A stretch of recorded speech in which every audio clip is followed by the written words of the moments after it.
Malalim ang pagkakaibigan sa pagitan ng Pilipinas at South Korea. Isa itong pagkakaibigan na pinagtibay ng digmaan at ngayon ay patuloy na pinag-iigting sa iba't ibang larangan.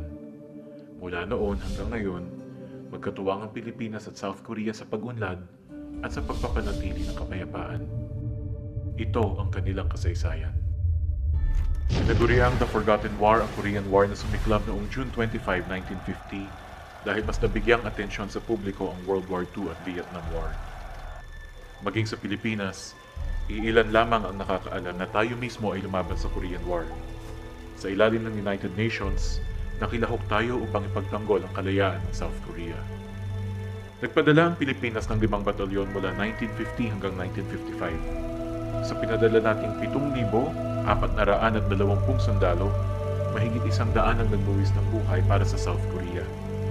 Tumulong din ang mga sundalo natin sa pagtatayo muli ng mga kanayunan sa pag-angat ng isang lipunan na winasak ng digmaan. Ang mga sundalo ng Philippine Expeditionary Forces to Korea ay masasabing unang Pilipino sa South Korea. Sa 5 taong paglagi sa Korea, nagpakitang gilas ang mga sundalong Pilipino. Nakilala ang kanilang kagitingan sa mga importanteng laban tulad sa 1951 Battle of Yultong, kung saan maraming Pilipino ang namatay habang pinagtatanggol ang South Korea. Sa Battle of Myeodong, ang unang digmaan na nilabanan ng sundalong Pilipino sa ibang bansa. Sa Battle of Hill Erie, na matagumpay na pinangunahan ng isang batang Fidel Ramos para makuha ng United Nations ang isang mahalagang lokasyon malapit sa border. Sa Battle for Hill Arsenal, at sa iba pang digmaan. At sa pagtupad nila ng tungkulin ng bigyang suporta ang South Korea, makikita ang iba't ibang aspeto ng buhay sundalo. Sa gitna ng lungkot, pagkahiwalay sa pamilya at lamig, pinakita ng Pilipino ang kanilang kakayahan na makisaya, maging mapamaraan, makisama, alalahanin at sumulat sa pamilya, maalala at makatanggap ng sulat mula sa pamilya, tumulong sa kapwang nasugatan dahil sa giyera, at manampalataya. May mga pinagkatiwalaan ng mga halagang tungkulin, may mga pinarangalan, may mga napaibig sa Korean, may mga nag-alay din ng buhay sa altar ng kalayaan. Bukod sa mga journalist na sina Juan Villasanta, Ben Javier at dating Senator Ninoy Aquino, may kasama rin silang pari na nagbibigay gabay sa kanilang pananampalataya. Umuwi ang unang batalyon noong 1951 at binigyan sila ng malaking parangal. Nakiisa ang Pilipinas sa kanilang pag-uwi at tagumpay. Nakiramay din ang bansa sa mga binawian ng buhay. Pansamantala silang inilibing sa Korea, pero umuwi din sila sundo ng mga naghihintay na kaibigan at kamag-anak. Pero hindi lang sa pagtulong sa gitna ng digmaan naramdaman ang impluwensya ng Pilipino. Matapos mapirmahan ang Armistice Agreement o ceasefire noong July 27, 1953, nagpatuloy ang paghulma ng lipunang Korea kaakibat ang Pilipino. Malaki ang naitulong natin sa reconstruction and rehabilitation efforts. Tumulong din ang ilang Pilipinong misyonaryo sa mga naulila ng Korean War. Ang kasalukuyang US Embassy at Ministry of Culture, Sports and Tourism ng Korea ay gawa naman ng mga Pilipino noong 1960s. Sila ang dalawa sa pinakamataas na gusali sa Korea noong panahon iyon. Itinayo din naman noong 1960s sa tulong ng mga Pilipino ang Changchung Gymnasium sa Dongdaemun na nagsilbing pangunahing lugar sa sports. Dito ginawa ang judo at taekwondo noong 1988 Summer Olympics. Nung isilang ka sa mundong ito, Nangibabaw ang awiting Anak ni Freddie Aguilar sa mga radyo noong 1970s, isang awiting nagkaroon pa ng sariling bersyon sa Korea. Itinayo naman ng Korea ang Philippine Monument sa Goyang City noong October 1974 bilang pasasalamat sa tulong ng Pilipinas na masiguro ang kalayaan ng South Korea. Sa Yeoncheon, kung saan naganap ang Battle of Yultong, makikita rin ang dalawang maliliit na monumento.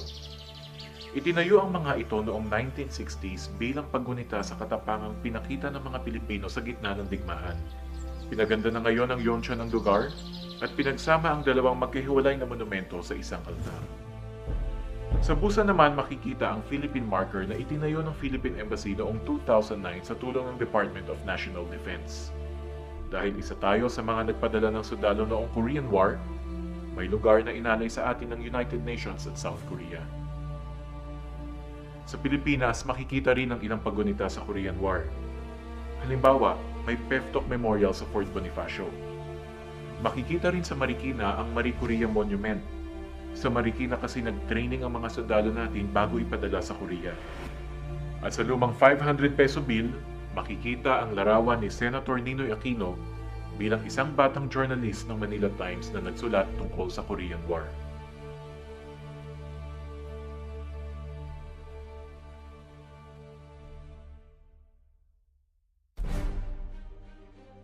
Ang pagkakaibigan ng Pilipinas at South Korea ay isang pagkakaibigan na nakapaloob sa kasaysayan ng diplomatic relations. Halimbawa, ang Pilipinas ang ikalimang bansa na kumilala sa South Korea noong March 3, 1949, 7 buwan lamang matapos maitatag ang gobyerno ng South Korea noong August 15, 1948. Tayo rin ang ikawalong bansa na tumugon sa tawag ng United Nations na tulungan ng South Korea. Wika nga ni General Carlos P. Romulo na siyang presidente ng United Nations General Assembly mula 1949 hanggang 1950. The application of military sanctions in Korea is in itself an act of greatest significance. The Philippine government, for its part, has given concrete proof of its support of the principle of collective security by sending troops to help the UN forces in Korea.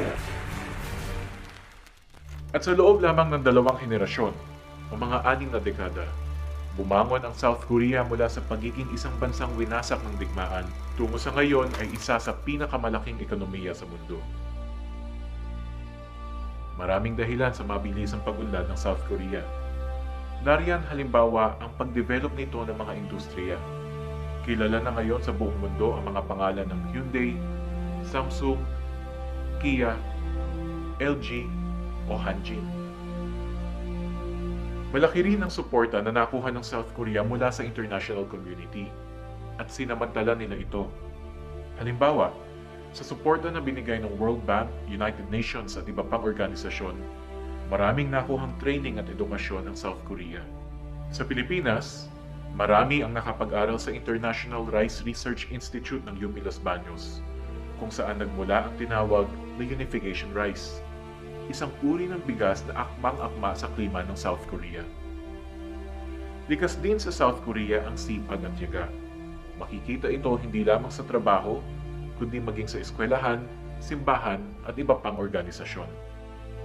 At napakagaling din ng South Korea sa national strategizing. Isa sa mga national vision ng Korea ngayon ay ang low-carbon green growth. Sa ilalim nito, dinedevelop ng South Korea ang industriya na gumagamit ng teknolohiyang tumataguyod sa kalikasan. Hangad ng South Korea na manguna sa green industries dahil na rin sa epekto ng industrialisasyon sa klima. Ngayon, isa ang South Korea sa pinakamalaking foreign direct investor at trading partner ng Pilipinas. South Korea din ang may pinakamalaking bilang ng turista sa bansa. Mahigit 120,000 naman ngayon ang Koreanong nakatira sa Pilipinas. May humigit kumulang na 50,000 Pilipino naman ngayon sa South Korea. Bukod sa tulong sa Pilipinas dahil sa remittances, malaki rin ang kontribusyon nila sa ekonomiya ng South Korea. Gusto nga ng maraming employer na Pilipino ang kasama sa trabaho dahil ang Pilipino raw ay mapagkakatiwalaan at magaling tumupad ng responsibilidad. At sa pagtupad nila ng tungkulin sa pamilya sa Pilipinas at sa ekonomiya ng South Korea, makikita rin ang iba't ibang aspeto ng kanilang buhay. Sa gitna ng lungkot, pagkahiwalay sa pamilya at lamig, pinakikita ng Pilipino ang kanilang kakayahan na makisaya, maging mapamaraan, makisama, tumulong sa kapwa, at manampalataya. May mga napapagkatiwalaan sa mahalagang tungkulin. May mga pinarangalan. At may mga umibig din sa Korean. Isang komunidad ang mga Pilipino sa South Korea. Tulad ng nauna sa kanila, Patuloy silang magsisilbi para sa Diyos, sa bayan, sa kapwa, sa sarili, sa kalikasan. Bayani, ito ang Pilipino sa South Korea.